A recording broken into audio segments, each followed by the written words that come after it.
Test Drive. Satın alacakın, ilkinde ne onu? İyi yaşayan biraz vakit bile de göreceğiniz. Bugünkü kultura öğretir bu kolayla lazım yaklaşma, evlenmeye. Kinolarda, türkülerde, her yerden gençlerin fikirlerine sokma savaşırlar bu düşünmekleri. Genç kızlarda hem çocuklarda 18 yaştan aşağı artık var seks deneyimi. Seks hem büyüde istedikleri kaldırılır ta yüksek uğrana kadar can hem ruhsal işleri. Gagavuz hem başka halkların düğünlerinde var bir tradisiyon. Güve hepsi misafirlerin önünde çıkarır gelinin budundan beyaz bağlamayı. Bu bir sevmek nişanı.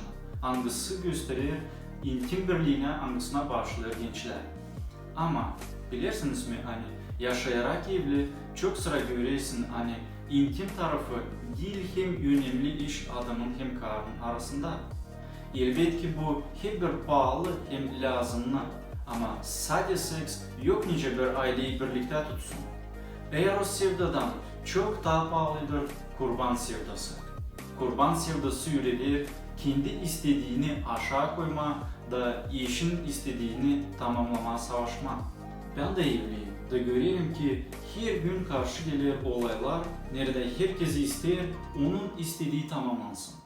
Öyle bizim içindeliğimiz ama pek zor yaşama karıya o adamın hangisi isterse de onun istediği tamamlansın. Halis sevda o kurban sevdası. Açan sen halizden seversin, sen savaşırsın öyle yaşama ki senin işin kısmetli kendini duysun. Sen kayılsın aşağı inme da kendi istediklerini kurban getirme.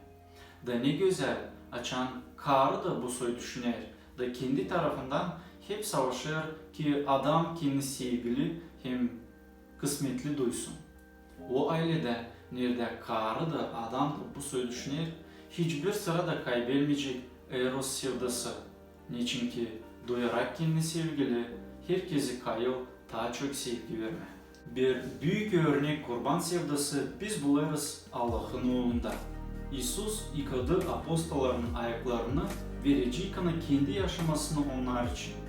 O onların öğreticisiydi ama aşağı kaldı da örnek gösterdi. Nice lazım halis sevda olsun. Evangelide yazılı.